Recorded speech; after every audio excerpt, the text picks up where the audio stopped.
Okay. So, hey everyone, this is Finance Meets Real Estate. We meet here every Tuesday, 6:30 p.m. Eastern time. We have amazing guests every week. So this week we're having Elisa Zhang. So she has done incredibly in real estate. She's the founder of Easy Financial Independence University. And she's going to share how to 10x your wealth through real estate investing. And so her company, Easy Real Estate, manages a portfolio of 450 million in holdings across 2,500 plus apartment units. That's quite incredible, as you know, assets. And so she has previously she had a full-time career in IT, which she transitioned out of fully in 2019. And she made her mission to help motivated other 9-to-5 workers to do the same by providing educational resources through her website, Easy Financial Independence University, as well as passive investment opportunities through her syndication offerings. Okay, so with that, so we're going to pass to today's topic. So how to 10x your net worth or your wealth through real estate investing.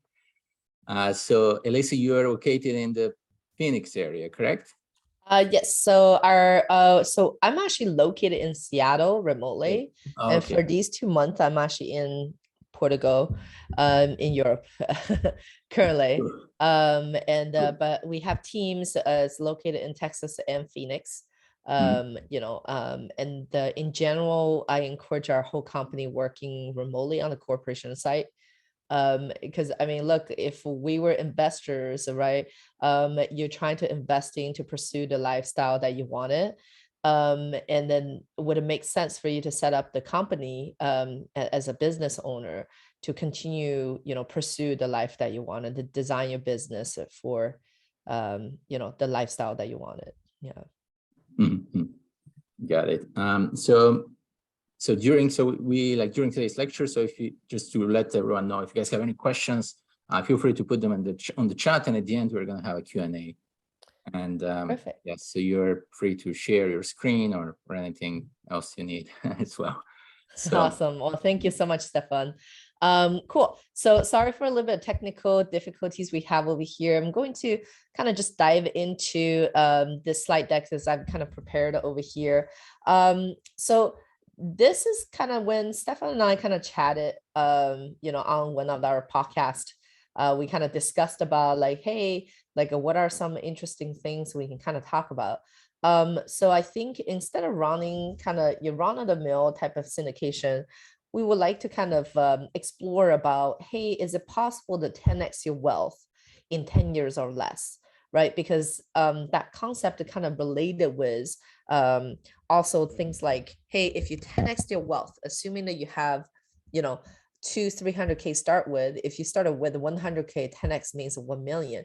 For some people, that's enough, but most people, probably 200 to 300K, when you 10x that, you get a 2 to 3 million. And then now you can put it into a yield cash flow machine. That doesn't even need a yield very super hard. And you can kind of pursue the passive lifestyle that you wanted. So that's why this concept is kind of really interesting. And how do you actually do so? Now, again, to caveat this, market condition really is a uncontrollable element. There's some things that you can kind of predict, and you can foresee it and prepare yourself, but really it is something that's hard to kind of predict. If someone can tell you, hey, I have the crystal ball, then you should probably wrong for the other end. So in the past decade, I think the market has been doing really well. So some of the strategy discussed over here perhaps will perform really well during the bull market, but during the bear market, maybe proceed with a little bit more caution. And also the expectation of time to reach that may need to prolong a little bit. Time is a factor into returns. Okay, so this is a little bit about me. Thank you, Stefan, for the introduction. So I'm not gonna like really go through that. But currently we have about 3,000 units in Texas, Arizona. We buy, sell properties all the time. So it's not a precise number over here. We did have 8 full cycle deals now, and our average IRR is above 40% on these returns. But, like the concept that I want to kind of share today is about your investment goals, right? So the first step is kind of figuring out what is your investment goal first. So why do I say that is if you were in your 50s or 60s or ready to get retired, and it may not make sense to take a lot of risk to that. So for you, security is probably more important, and making sure you're getting into investment that has cash flow and you get distribution at the highest stack is important. Whereas if you have 5-year, 10-year horizon, then play around with a little bit of equity makes a lot more sense. And then getting into deals that has massive cash flow, or even just 7 or 8% cash flow, perhaps isn't serving your goal the best. Like you may have to kind of think about it between equity investment and cash flow investment, kind of balance that depends on your horizon of the target. So I kind of want to share that a little bit because again, any strategy kind of shared over here or vice versa, it really kind of the first step is kind of figuring out what is your horizon, what is your goal, and what are you trying to do with it, and then what bucket of investment dollar are you kind of taking out. If it's retirement investment dollar, then it kind of makes sense for it to invest heavily on equity, because you're not going to see that cash flow. Whereas if it's cash and then you're close to retirement, then it kind of makes sense to invest in something that may has a higher cash flow just as a cushion, right? So anyway, so I want to start my presentation and kind of talk about this concept. Like a lot of people probably doesn't know David Radisha. The guy holds the world record of 800 dash or 800 meter run. 800 meter is a very interesting field because it's not quite a dash and it takes some endurance, but it's in between. It's also not a marathon. So anyway, he holds the world record of 1 minute 40 seconds. It's a very interesting concept. I have a point to it. Basically, and then also you have team world record, right? So Michael Johnson, Donovan Bailey, Usain Bolt. I grew up watching Michael Johnson racing Bailey for the fastest man on the planet or something like that. So they obviously holds the world record on dashes, and Johnson actually holds record on 400 meter run. So why do I bring these two teams? Like what happens if you were to make a race between David Radisher and a group of world record holder for dashers, right? What do you think the outcome is going to be? So here we did some math over here. And we just assumed that we're going to put Team Johnson, Bailey, Bolt together and then did a relay on this. In fact, we had Bolt running 2, strategically putting him on a first leg and a second leg. And then we have Team Radishers doing 1 minute 40 seconds over here. Just study Eddie running forever for 800 meter. So it turns out the team, the sprint teams is actually going to potentially beat with their best record, beat Team Radishers by 20 seconds. That's a lot in the running world. So the point I'm trying to illustrate over here is that by using, short hitting first bases, second bases, and potentially sometimes getting big wing on third bases, and then optimize that handoff, which is the relay handoff, you could potentially beat the world record over here in this case with one person. And then the analogy is almost like buying a large syndication deal that's going to be steady Eddie and then perform pretty steadily and pretty predictably versus buying small deals and then using tax efficient methods such as 1031 exchanges in order to defer taxes and increasing the snowball could potentially yield better results in terms of wealth growing.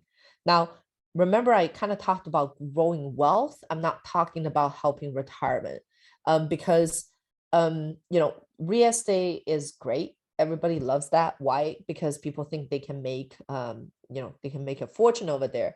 The thing about cash flow is that cash flow seldomly makes someone wealthy, right? Just cash flow alone, but it helps you retire, helps you sustain a passive income, helps you making sure that you can pay the mortgages and all that stuff.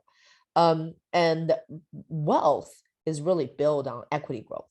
So what if you can accelerate the equity growth until to a point where you're ready to retire, maybe 5 years out from retirement or so, and then put it into something that cash generates the cash flow. So that's the concept that I kind of want to talk about. So keeping in mind, I'm using a comparison for Dave Team Radisher, just a single solo runner, as the largest syndication deal, right? And then the smaller deal where you're hitting a smaller return or projecting a smaller return, and then just kind of hitting them one base at a time and using tax efficiency, you could potentially come up more ahead. So here are just some case studies that we want to do, and I want to leave ample time for Q&A. So the first project we did just kind of that, right? So the first project we did was Casamia. It's in Tacoma. When I first bought this property, it was basically 2017. This is kind of just using one of these examples of that. The property is 12 unit, and at the time, we just ventured into commercial real estate and etc. Really looking for that cash flow in the beginning. What we didn't know was this property has an 8 cap rate property. So basically supposed to cash flow very well. But once you bought it and you're like, okay, actually the location of the property isn't that great. And the on the paper, 8% cap rate is not true, because your cash return is actually almost not there.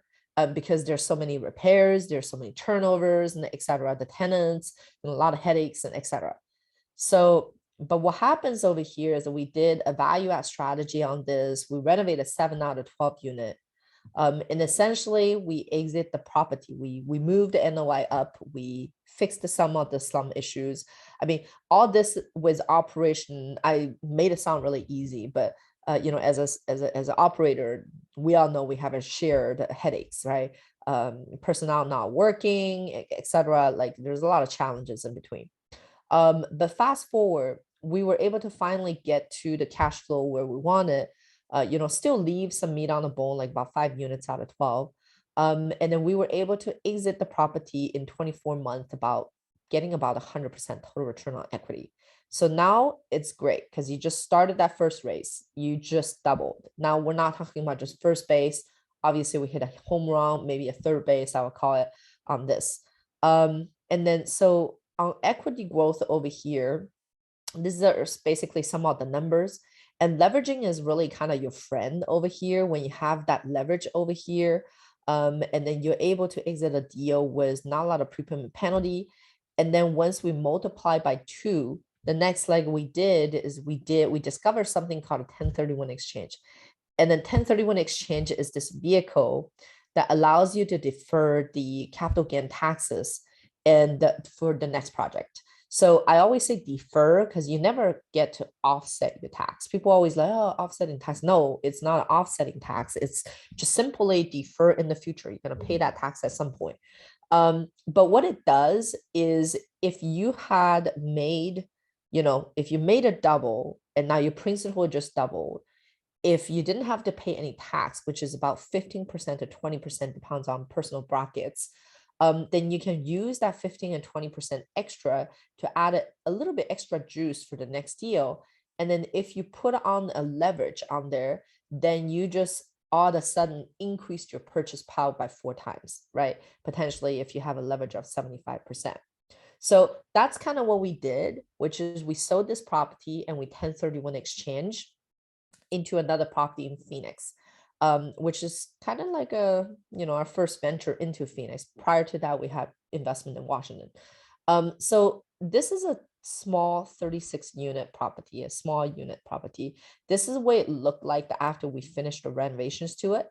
I don't know if I included there's a video later on kind of showing what it was before and then the progress on what we're doing.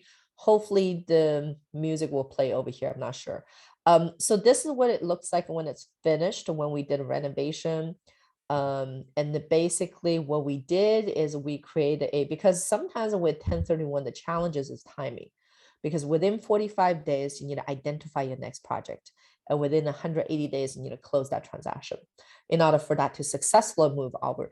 There's also other rules about 1031 exchange, such as the property that you purchase or the share that you purchase for the next property has to be more than the property that you sell, right? And there's additional things that all the proceeds gets rolled over, then that's tax free, but you can still pull out some of your principal without paying taxes because that's your principal. IRS is not going to charge you taxes for your principal. It charges taxes on your profit, right? So some of these are that. And so because the 45-day rule, it becomes, for most people, it becomes really difficult to get 1031 exchange going.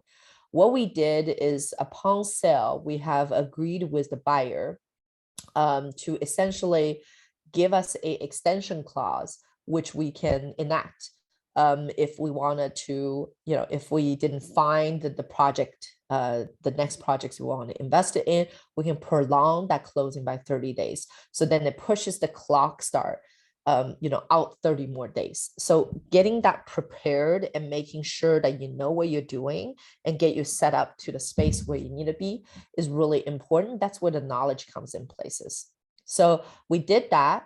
And then also in addition, to find a project that is perfectly sized for you to 1031 exchange to is another challenge.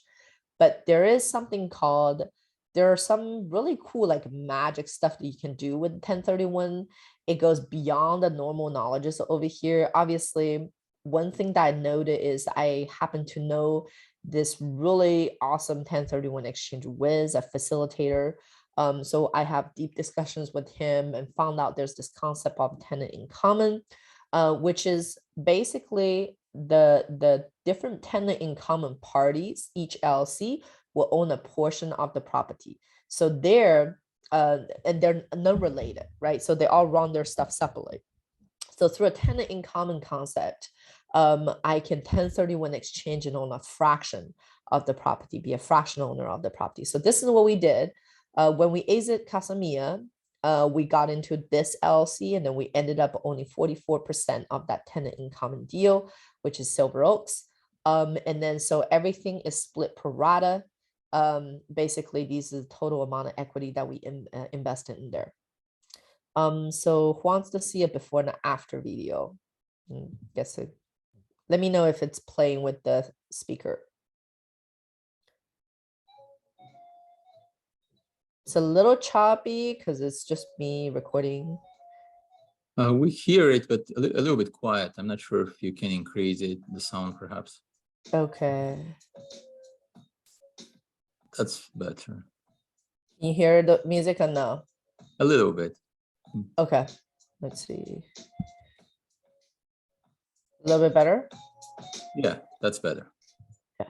Oh, sorry. Go back. Okay, sorry. Replay. Sorry about that. So this is basically kind of the pavement in the back. This is when we first started this project. The building had a brown color. It's not really appealing. This is like the internal, as you can see, this is a classic unit, a turn unit. Pretty gross somewhat. So a year later, we had a leasing office. This didn't exist. So we cleaned that out, renovated. We added new mailbox. Mailbox turns out to be very difficult to install. They're very expensive as well, but we had these mailbox almost not serviceable. And this is a updated unit, but we didn't finish it all the way to the top, right? The tenants, because it was 100% occupied. So we resurfaced the cabinet, resurfaced the counter, or replace the counter in some units. Vinyl flooring, putting the fan down, putting two-tone painting, it really kind of changes that exterior. And then this is the exterior paint. So with a new design, it looks a lot more desirable. We added new roof. Roofing sometimes, it doesn't add too much ROI, but it makes your exit a lot more desirable. And we added some common amenities like barbecue. It's not a very large community, so adding small like a landscape, flags, all that sort of stuff, it really helps. We did do different variants of partial updates to about 20 out of the 36 unit. And then get about a 250 per unit rent bump. This is before like kind of Phoenix rent went crazy. We also implemented utility rubbing back, utility bill back essentially. And then move the vacancy, like occupancy to 100%, and still leave a lot of room for the next guy to kind of work on. Location is great, specifically, and the layout fits with the location. So that's kind of like the update, give you a little bit sense about unit updates and scope of it, and etc. So the end results, let's look at some of the numbers. We actually ended up at renovate 20 out of 36. So that 18 was a little bit wrong over here. There's a final 2 units. We kind of did a turn renovate per se. It's a light renovation. So we basically made about 91% return on equity.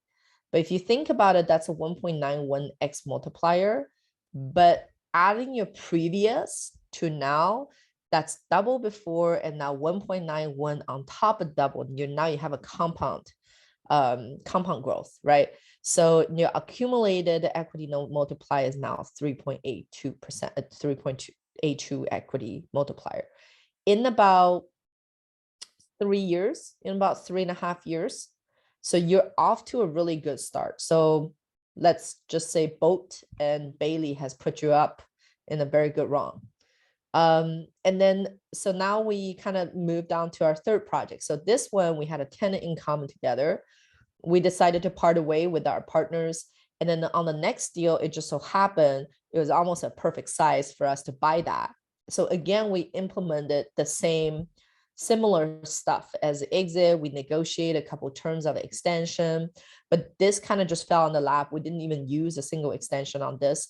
This property was pretty much fully renovated per se. So people would say, what is your value add strategy on it? Well, the property is a 60% vacant when I first got it. And it's in a superb location. And it was right after COVID.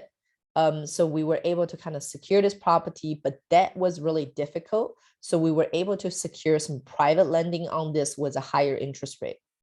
But we were confident because we already own a 60 unit property literally down the street, 5 minutes from there. We know the submarket very well, and we know this property should not be 60% vacant. It should be like 100% occupied. And we know what exactly rent that we can push it to, all that sort of stuff before we get in here. So literally this property was listed for like a couple hours before I just called the broker, said, hey, want to put this in the contract, and moved really fast. When you know the local knowledge very well, you done a lot of deals and etc. Sometimes the opportunity is there. You need to have enough education, just be able to kind of seize it. And this is one of these cases. So we bought this, with 60% vacancy. And then we were able to get a loan, a bridge loan, essentially a 75% LTV. The interest is actually pretty high at, I want to say 7.5 or almost 8%. But it didn't matter because it covers some of CapEx item, and the math kind of really made sense. Our plan on this, we knew we can rent up this conservatively in 6 months, we can fill all the units, right? And it's 24 unit, it's not something that huge. If it's something like 300 unit, I would say, no, not that fast. But something like 24, 60% vacant is just 12 units to fill. Sorry, it's just maybe 14 units to fill. So that's reasonable. You can lease up maybe, 3 to 5 every month if you were good at leasing game. And then what causes this vacancy? This is why it's important to know your seller story as well. What causes this vacancy is basically the operator, works on commercial buildings. So they don't know how to operate multifamily. So they have put this deal on a triple net lease to an Airbnb company. And then during COVID, the Airbnb company essentially just walked away.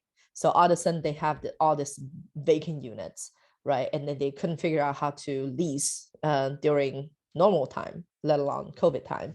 Whereas when we came in, we knew exactly what we're doing. So the value add piece is not physical, but it's working on the vacancies. So we were able to rent this up 100% in 3 months time. And then so once it's fully occupied, I cash flow pretty well, even with the really high interest rate. And we were able to, basically, we actually wanted to hold this and refinance. That was always our strategy.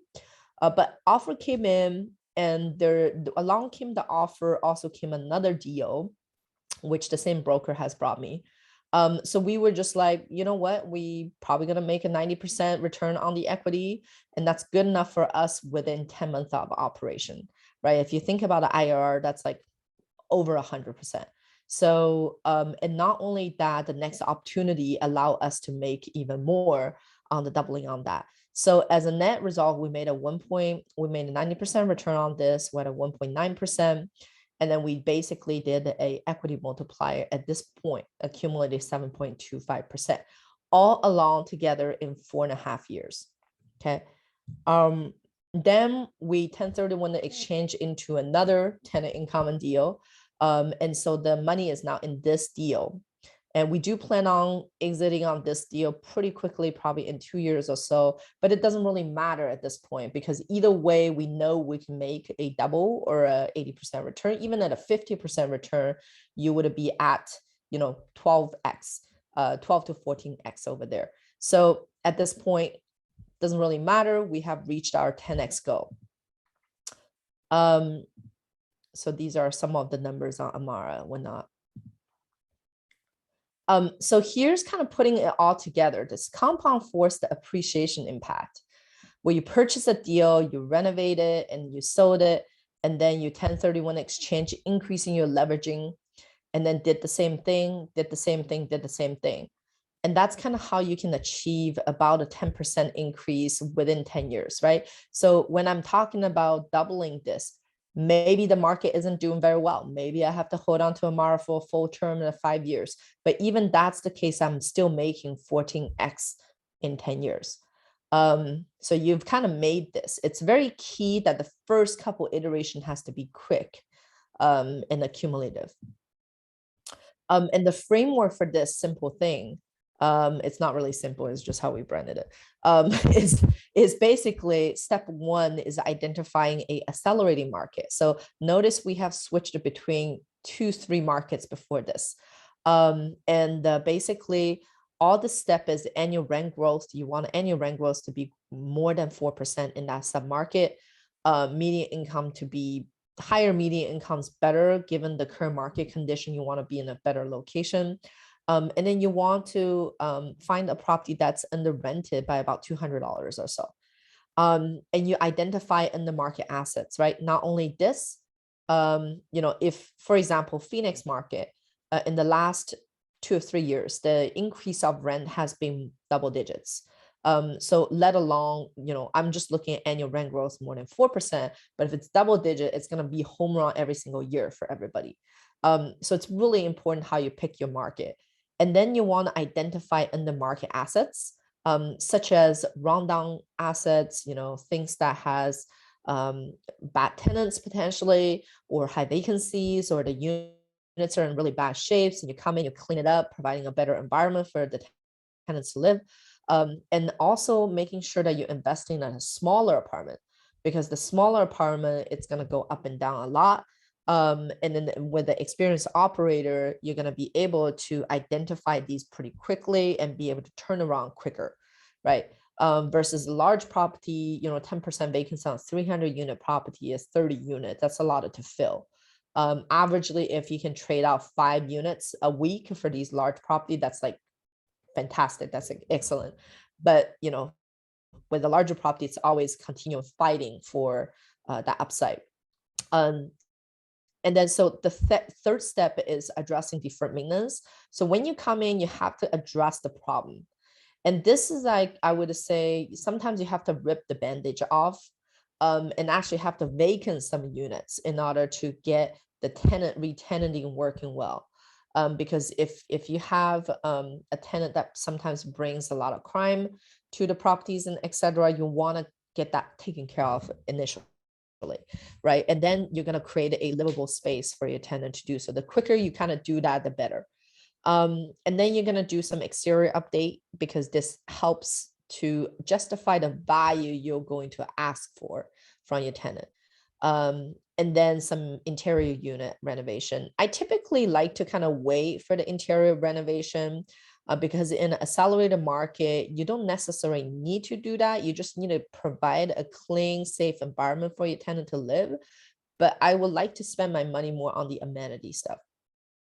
And the last step is recapturing that equity. So once you kind of get there, it's important to not get too greedy. So if you target a refinance to get 40% equity back or sell it to get 40% return, that's pretty good.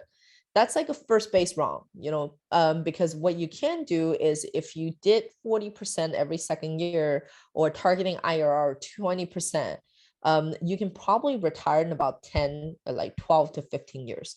That's a pretty conservative outcome and mathematical working on that. Now, with the 1031 exchange accelerator, you can probably get there a little bit faster because you increase your purchase power a little bit more with leverage. Cool. So here's a kind of like a little bit interesting mathematic thing, because I know Stefan is very mathematic and number driven person. So I kind of added this over here, the 30% rule. It's very interesting. If you can buy a property for 75% LTC, loan to cost, including your CapEx, you can borrow. You basically need to put total 30% down, 5% is for buffer. Buying a property that is under rented for 30% per month, right? Per month rent, essentially, if they're below the market by 30%, you do a value add to move it up to 30% of market value. And you just made double because, the multifamily valuations based off the cap rate, which is based off your net operation income. And then if your income has increased 30%, let's just assume your expenses didn't change. And that means your property just increased the value by 30%. Now you only put 30% down. So when you made 30% on the profit based on the purchase price, you just doubled your initial equity, right? So that's kind of the formula over here. And then the key is you don't need to double every year, every second year or something like that in order to achieve the 10x in 10 years. You just need to maybe double once or continue hitting like 40, 60% return within a short period of time. So shrinking time is a way to increase your profit. And where do you find 30% increase, right? So that's a question that people have. Where do you find your 30% increase? Actually, funny enough, in the recovery of COVID, Phoenix market rent has went up 27%. So there's your 30% right there, even without doing any work. Of course, you don't want to underwrite that. So of course, that's why that market gets really hot. So we're probably going to see some slowdown in the market moving forward. But again, picking your right market is really important for that growth. And then the last question I'm going to leave it up to is more a rhetorical question. And it's for someone to kind of ponder on. Are you investing cash flow versus equity growth? Is it easier? So I'm going to ask, is it easier to find an A-cap properties to create equity growth than set it for cash flow? Or is it easier to increase your valuation of the property or equity? Now, if you did something double, if you invested 100K and you doubled it, so now you have 200K to reinvest into something. And if you only did a 5% return on that, right, annually, that is, I think 10 grand every year as an income, versus if you bought an 8 cap rate property, and let's assume 8% cash on cash return. In the beginning, you would only make $8,000 a year with that 100K invested. So when you're thinking about it, sometimes it may be better to grow your equity really fast and then put it onto a cash flow gear. Just something to kind of think about. That's basically kind of the end of my presentation. This is just like some data on Phoenix in terms of like, hey, when you look at a growth market, what does that look like? I'm gonna leave some time for some question. I think we have plenty of time for some Q&As.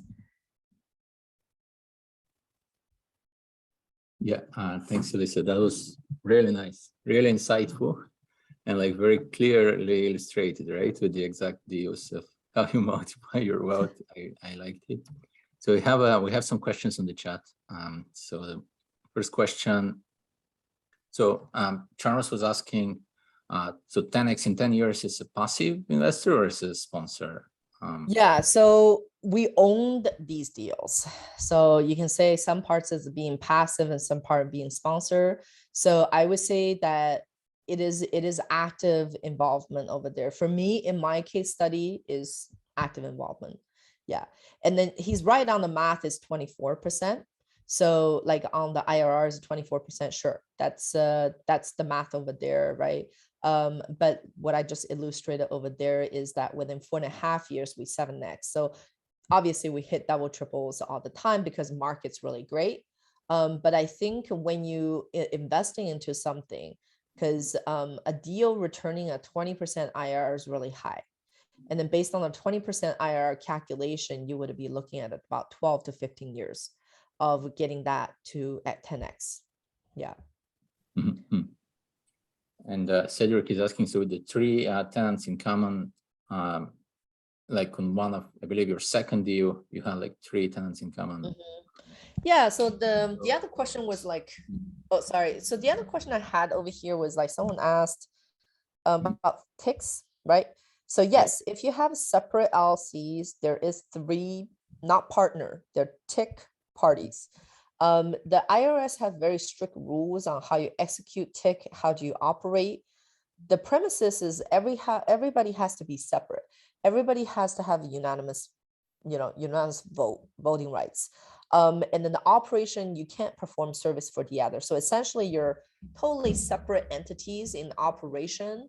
In reality, that's not always the case because like the property manager is not going to deal with 3 bank accounts, and so there is a tick manager, but for the purpose of it, the tick manager doesn't really decide anything. So simply sometimes it's justified for facilitation. So but it's a vehicle that allows you to 1031 into a larger deal or separate it. And then that's the beauty of the tick, is that tenant in common party does not need to do the same thing. So my partner just cashed it out because they're like, oh, we want to cash out, want to start doing some syndication ourselves. And then for myself, I wanted to do 1031 exchange with actually a partner of mine in that LLC. So we continue just did 1031. So you can separate it, you can be in separate ways, whatever you want to do. So that's the beauty of the tenant in common versus a partnership, where in a partnerships, it's the LLC, the entity cannot change. You can remove members as long as it does not trigger the characteristic of the LLC. Like for example, Stefan, you and I are in the LLC, you and I only, that's a multi-member LLC. So if in the future we decide to do 1031 exchange and you said, hey, cash me out, I want to be out, then that event would trigger full tax repercussions because it's now changed it from a multi-member LLC into a single member LLC. So you don't want to do that. You can sub in another member in there, and then keep it to be multi-membered. Again, I'm not a tax disclaimer, not a CPA, not a 1031 exchange expert. We've just been kind of brushing upon a lot of these knowledges. So highly recommend you to connect with a 1031 exchange facilitator and discuss with your CPA when you do this type of things. It's a very, very complicated operation. Yep. And just the other question is, I mean, because you illustrate kind of your accumulation, like of your equity multiple. So it's just the product of the product of all equity multiples, kind of assuming like full reinvestment of your, full amount that you had. So you kind of continually reinvest the full amount. And so that's like a question like to explain the accumulated equity amount. Yeah, so this is kind of like, this is a slide that's maybe good to kind of look at just all these numbers kind of put together.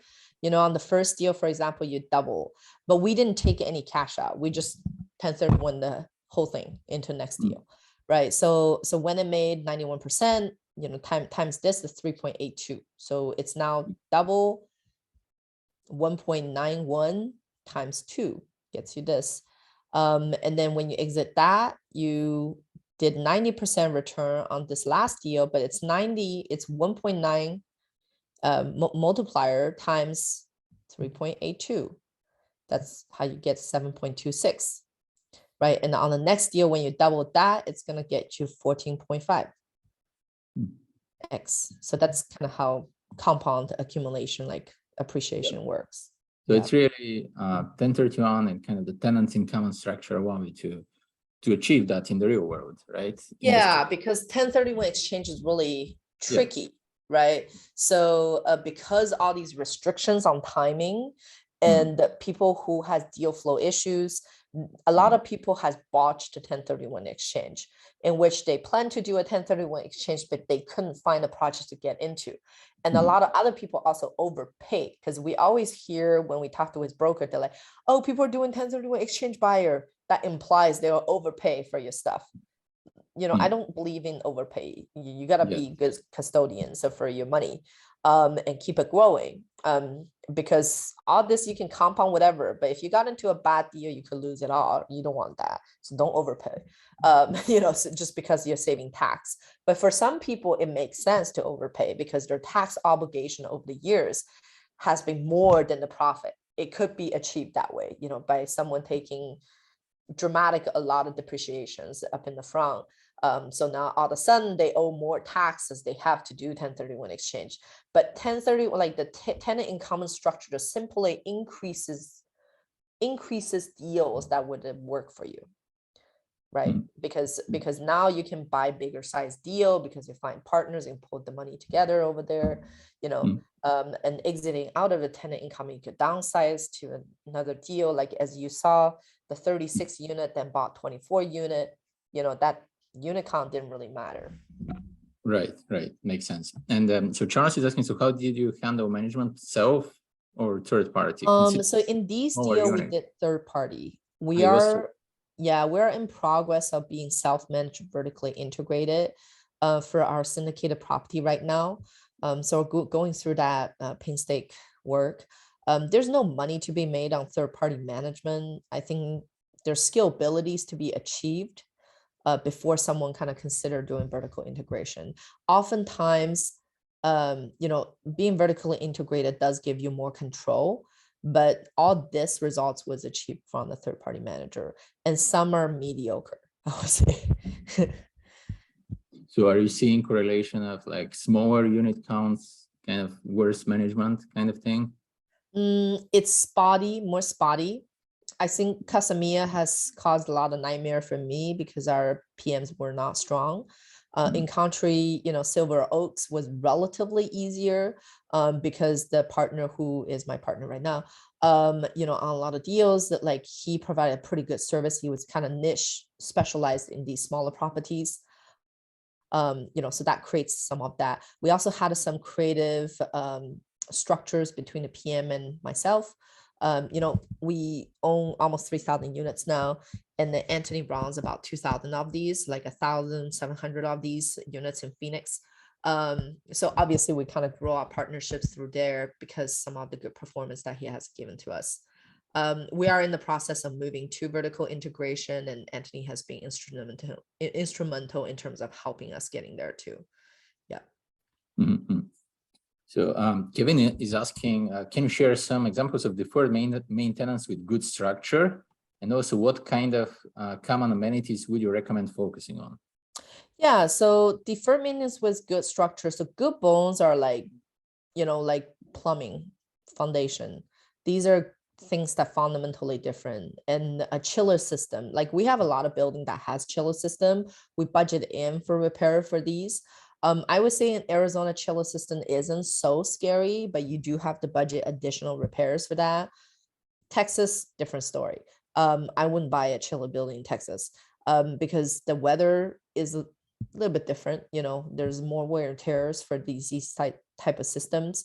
And in addition, so like, you know, the heating elements, you want individual HVACs, the chiller system versus HVACs, the boilers. These are big ticket items. So when we say good structure, good bones, that's typically saying that, you know, either your chiller got updated, did repiping, all that, your pipes are of certain materials, your electricity is copper wiring, you know, that type of stuff is good bones. Deferred maintenance, it just means, and roofing is another big item, like it doesn't really add ROI. But most properties that we take, they have some roofing issues. So a deferred maintenance, a perfect example would be like you had new roof, you got new chiller system, new piping, couple air handlers all replaced, or maybe new HVAC conversion they did. All you needed to do, and good piping material, good electricity. And then you comes in and you're like, man, this building looks so ugly, right? So like that's paint. Like that's great deferred maintenance. Like what do paint all day long? Even some exterior repairs. That's not just cosmetic. Landscape is another good deferred maintenance item to kind of take on. Other things are like interior, like you saw these interior unit, how they look like for Silver Oaks. But a good set of cleaning, a good set of appliances replacement can add a lot of shyness to these units, right? A good countertop resurfacing can kind of like make the whole place looks very different. So these are some great like deferred maintenance item. And also common amenities. I would say we focus on common amenities such as creating a gathering space for the community. Like on larger unit properties, we do cabanas, barbecues, something for people to kind of congregate or use the facility, playgrounds, dog parks, or a couple other things.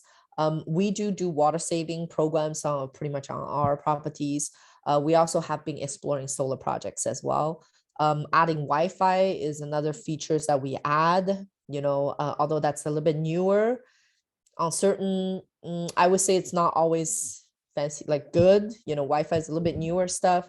When we add them in our Phoenix markets, very well received, the operation pretty smooth. But when you get into a new market, we have a little bit challenges with our contractor, keep on digging into the pipes. This is probably TMI, right? But these are things that you should probably look at when you're adding amenity, how skilled these contractors are. We rinse and repeat with a lot of our vendors for that. Mm-hmm. And so for your first acquisition, so because you have like here the whole, sequence of, reinvested kind of capital into like several deals, right? So for the first one, let's say, where do you find success in obtaining the financing? So where do you find success to obtain financing is your local bank. I think your local community bank is going to be the best bet if it's your first deal that you're doing for your acquisition. So for example, like we got this from a credit union. A larger credit union has kind of actually turned us down last minute. And then in fact, through that relation, the broker feel really bad about it. The lender feel really bad about it. So referred us to another lender. So it's an inside referral to a credit union. Prior to this, I ran a couple more multifamily myself. So there is some operation experience over there, like fourplexes, smaller units. So it allows, like before my first like commercial acquisition, I would say, we had a residential fourplexes. So, that, and then I picked a certain asset that is just a whole bunch of fourplexes. So it's justified like, hey, I know how to run them. It's just like a couple of them together on the same like consecutive parcel, right? So that makes a pretty good justification for that. So I think your local community bank is going to be the best bet. And I know you probably heard in other programs or whatnot that there's non-recourse loans and etc. But don't hope for that on your first deal, like, right? So like you probably need to do a recourse deal, local bank. But the good thing about it is exit, there's no prepayment penalty typically. So they're a good alternative now. Given the current market, it's a good alternative to build that good relationships with your local bank. The other method, it's not the way I did it, is to partner up with someone who has experience, who's willing to partner, being more kind of passive, sitting back, but lender name, give them an equity share, to get co-signed into deals. This way you can obtain better loans. Mm-hmm. And Scott is asking, how are you finding these deals? I think it's kind of the most important question, right? In a way. So the multifamily that you see hit the market in Old Town Scottsdale is being sold at around 3% pro forma cap rate and $400K per door. So assume That your maybe changed a marketing. little bit though. I would say in the last like 8 weeks, that may changed a little bit. So I would encourage you to go back and talk to your broker. Um, well, time is a magical thing. So timing is really important. So I mean, I bought this property probably like negative cash flow, right? So it is 3%, it's less than 3% performer rate. But it's also the value too here, which is why I don't buy using cap rate. Is valuation what you can move it to. So it's encouraging to hear, Scott, if you're still seeing these 400K plus per doors on B and C classes. I love these numbers because we're still buying over there. So I think it's underwriting is a very complicated process. So I think not just looking at the cap rate, but also looking at the value that you can add it to is important. So, you know, before I was trying to underwrite a deal for it to not work. But now, you know, you try to write a deal that so it works. About 8 weeks ago, we kind of changed our strategy a little bit. We tried to underwrite a deal so that is some like a, you know, we try to kill a deal a little harder. I don't know how to say this, but underwrite it a little bit more conservative because the market's shifted. The lending is a big factor. If you noticed, a lot of leveraging that we did was about 70%, right? So that's a good number. 70, 75% is a good leverage. So that allows your cost of capital to be a lot lower. But nowadays, you can't get that because the market has shifted, the lending has shifted, the interest rate has gone up. So you have to underwrite a deal with 60%, 65% LTV. If that still works, then it's probably a good deal. Mm-hmm. Do you market directly to the owners, like directly to off-market deals, or is it, what is your strategy? Agent relationships, you know the top agents in the market, is that the approach, or do you do that direct to owner marketing? I don't do direct. I think in the larger commercial world, I know some folks, gurus included, talked about direct to market owner. Look, that strategy works in the Southeast market when properties are dirt cheap. And you can maybe do that for maybe 100 unit or less. But in most major markets, when we talk about Phoenix, Dallas, Houston, San Antonio, the top brokers has these deals. They pretty much know everybody, you know, they know everybody like 10 transaction back, what that is. So you want to work with top brokers, and maybe not all top broker when you first started. You may want to, you know, talk to a more junior member of the team, someone who may want to spare a little bit more time with you. And then making sure that you're working on your resume and finding partners that can make your resume look stronger. Now it's a really good time because I would say about 8 weeks ago, the market is controlled by literally 20% or 10% of the top investors, right? They're getting 80% of the deal. But now, since then, the market has kind of fell out a little bit because the interest rate has increased so rapidly.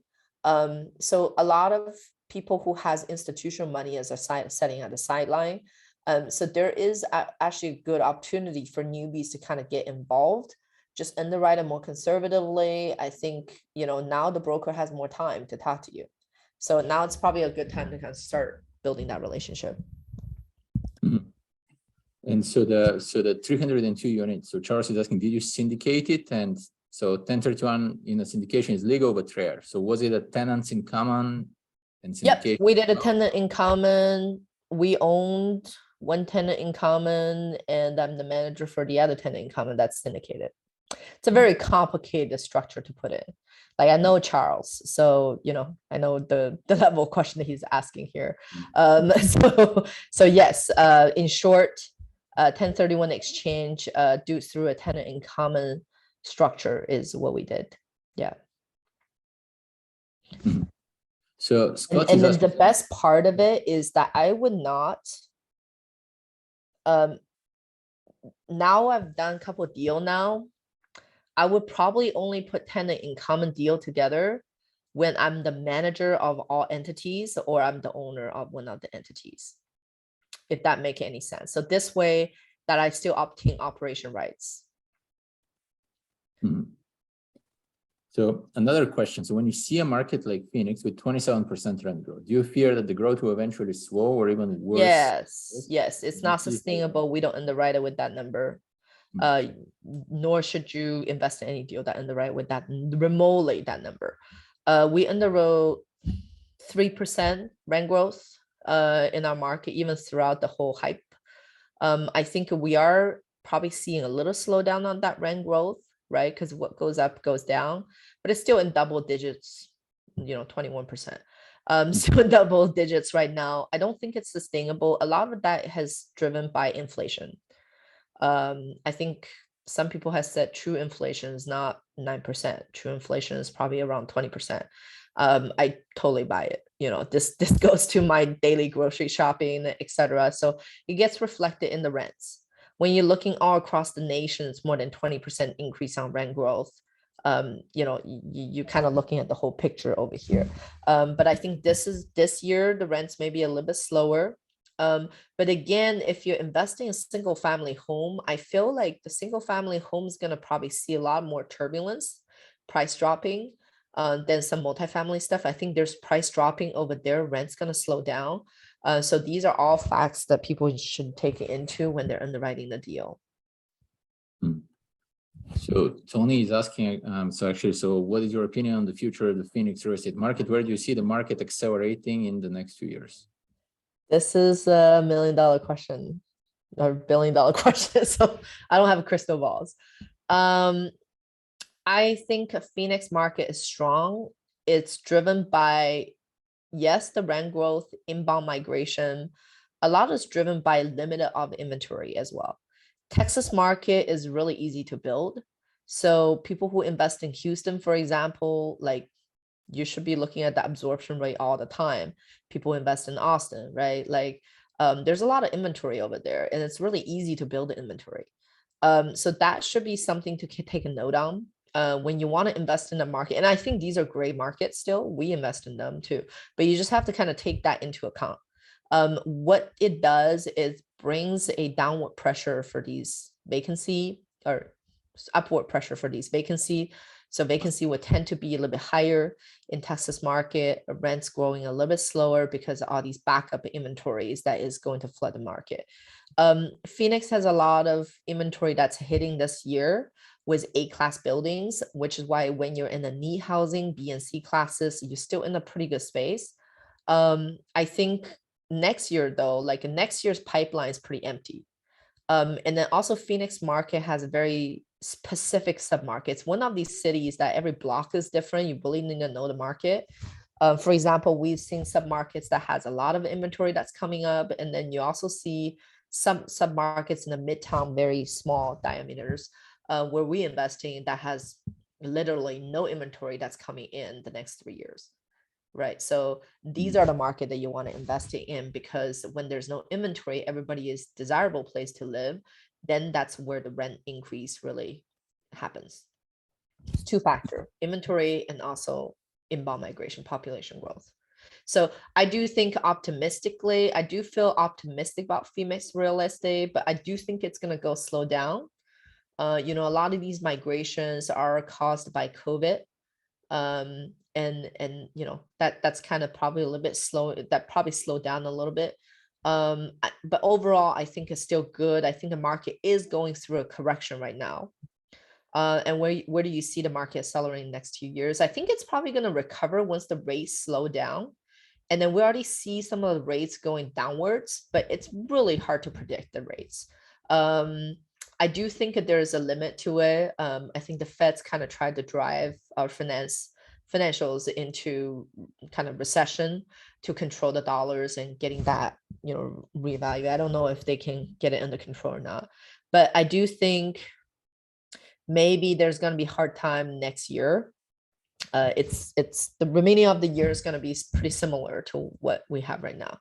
And then probably we're going to see maybe at the bottom next year. If the rates slow down, then that recovery can maybe be a little faster. It's hard to tell. Right now, it's really all over the place. Right. So just a couple of questions before we wrap up, and since we're going over time, and thanks for that, actually, Elisa, really appreciate it. And so Steve is asking, so when is the right time to stop the 1031 exchange chain? Are you waiting until retirement where theoretically your tax bracket is lower?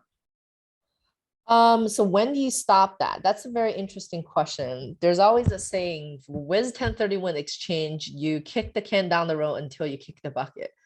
um Meaning you die, and then you go through inheritance taxes and all the other stuff.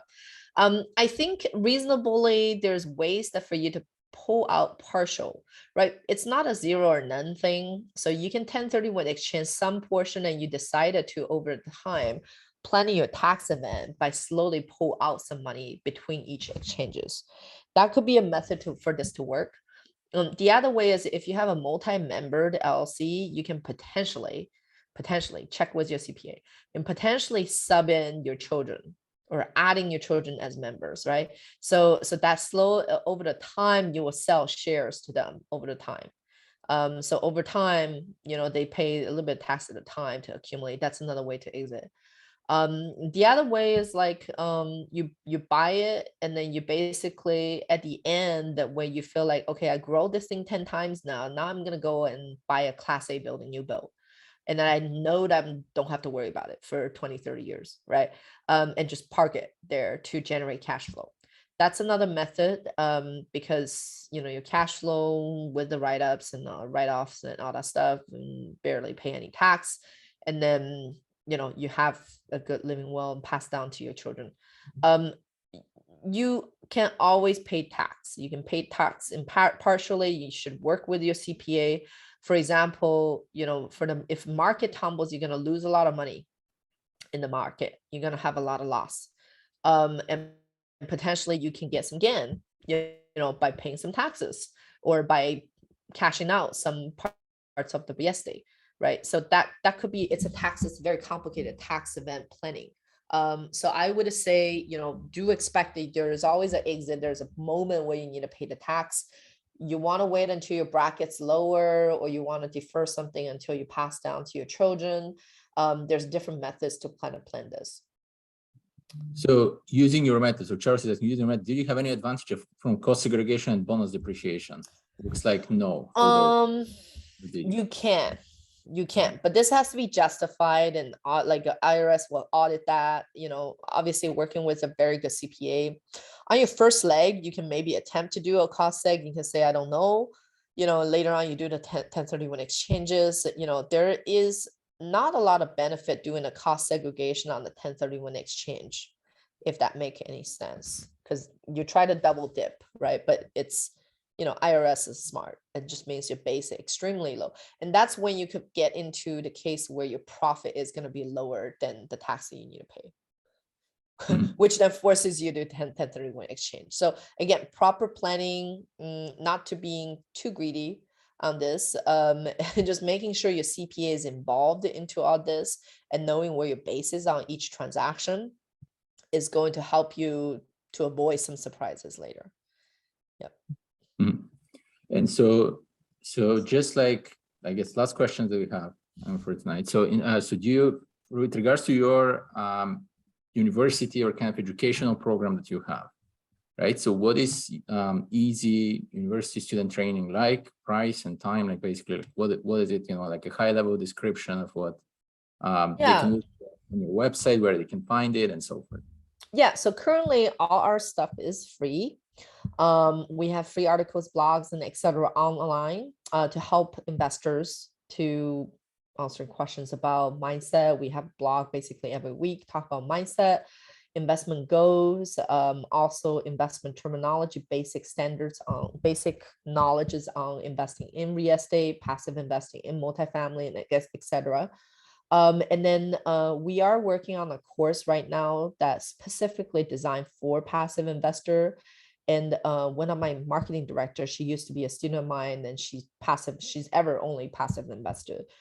So she's put a lot of thoughts together to put a course together designed for passive investor, like passive investor designed for passive investors, right?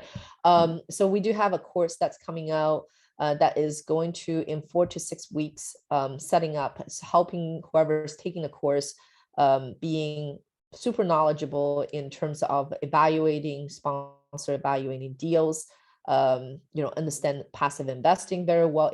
Like basically that knowledge can be used for active purposes too. And just kind of helping people confidently to make that first step, making investment. So we do have a course that's coming out probably Q4 this year. And that's something that we're focusing on. And then we want to release a couple more series of courses, kind of helping people learn how to raise money, because equity is really hard right now. So how do you actually combat that? And then in addition, other things later on, maybe to do with asset management or acquisition or this and that. So we envision the EasyFIU. Currently, we're just building this, the fundamental of it. So a lot of knowledge is free, but on top of it, we envision that truly be a university. There's courses that you can take. So in about 4 to 6 week time that you can learn knowledge and actually apply it. Because oftentimes we learn stuff, we don't apply it. So we look for opportunities for people to kind of apply that as well. Yeah. Mm-hmm.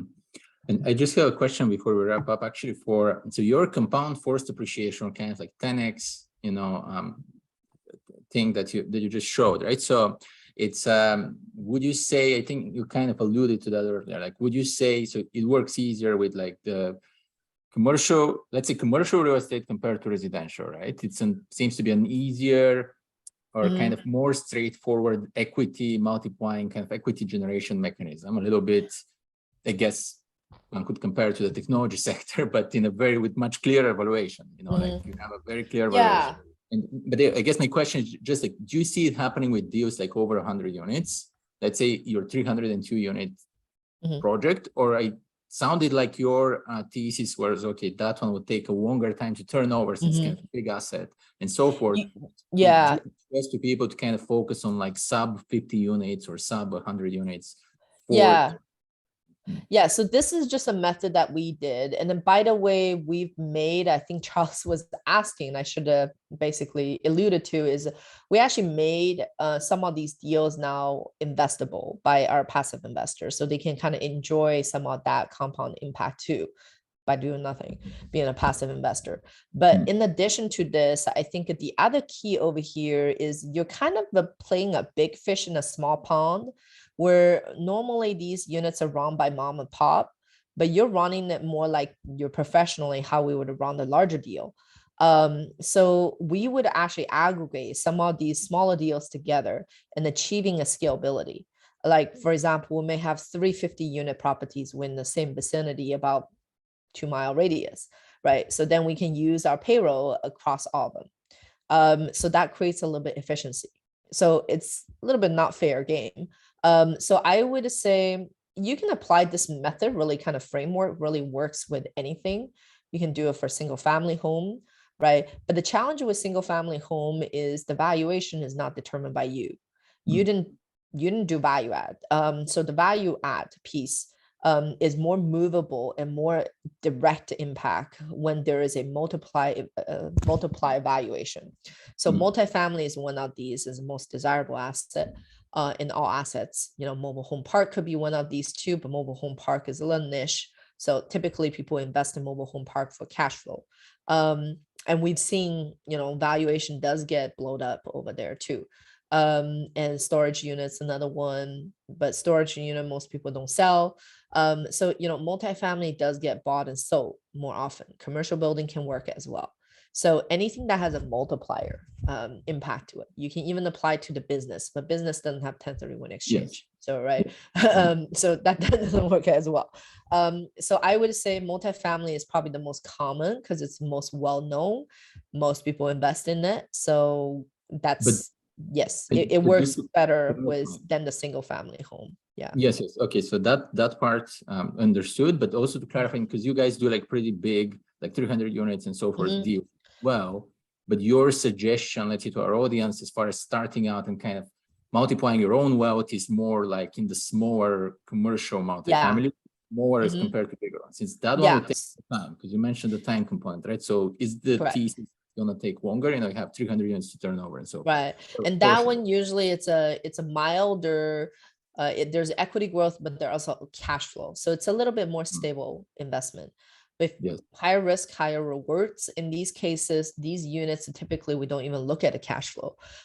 So it's an equity multiply model. You still want the deal to be cash flow, maybe year one or something, to just making sure that you can serve the mortgage, right? Or otherwise you just need to raise enough reserve.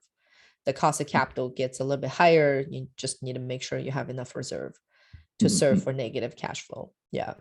And just a clarification, your 30% rule, let's say as you code it, that was not, it was you're earning double your initial, your upside is double your initial investment, but you're actually 3x your investment. Just clarifying, it's not a 2x, it's a 3x, right? Just making sure. It's 2x because your initial is 30%, you made 30% profit on the purchase price. So then 30% down, 30% out, you made 30% profit. That's 100% return. Correct. Right? No, but I thought you had like a 30% discount in the purchase price and 30% upside from Oh, the no. I think 30% discount is unrealistic. I think even in a down cycle market, once it passes 10% or 15% discount, the institutional will come back to hunt on these deals, you know. But yes, I'm kind of talking about just the fact of 30% down, you increase your valuation by 30%, you just made double. And then you don't need to make double every round. You just so happen we did, but you don't need to make double. You just need to make a 40% return or 50% return, and you can retire in 12 and 15 years.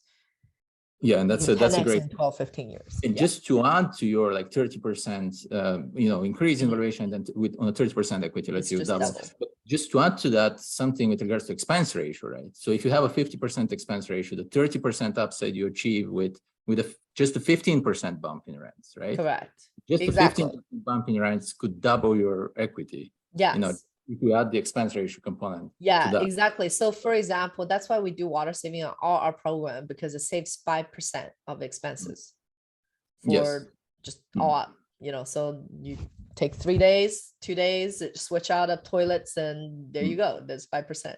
Yeah. Okay, awesome. That was really great. So what's the best way for people to reach to you? So just check out our website, easyfiuniversity.com. And then there's kind of in about me page, there's a contact, like there's a scheduling a call. That's a really good place to kind of get on my calendar, talk to me if you want to know more about investing. Also, in addition, we have our YouTube channels, just like you, Stefan. We would love everybody to kind of comment or subscribe to our channel. We try to release a video every week. So kind of growing some audience over there. So it'd be super helpful if you guys can like some video, definitely subscribe or watch the video or let it play in the background for a whole entire duration. That helps with the YouTube algorithm. Yeah. That's awesome. Thank you so much. That was great. And thanks to everyone for joining us here. Thank you, Stefan, for everything. And thank you everybody for joining here today. Yes. Have a good night. Okay. Have a good night.